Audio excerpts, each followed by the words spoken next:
মণিপুৰত গৈ আমি আমাৰ অসমক ৰিপ্ৰেজেণ্ট কৰাৰ প্ৰস্তুতি কেনেকৈ চলাই আছোঁ।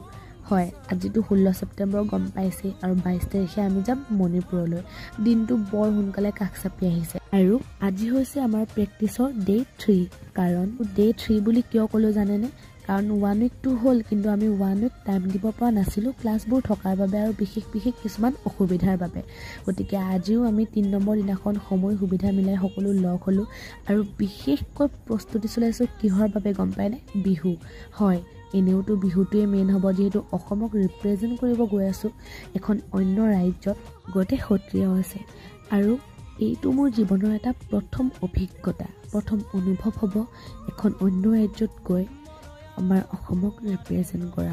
এইটো এটা অনেক আৰু আপোনালোকে ভিডিঅ'বোৰ কণ্টিনিউলি চাই থাকিব, বিশেষকৈ 22 তাৰিখৰ পৰা 30 তাৰিখৰ ভিতৰত ভিডিঅ'বোৰ চাই থাকিব। তাত মই তাত গৈ কি অনুভৱ কৰোঁ সকলোবোৰ দেখুৱাম।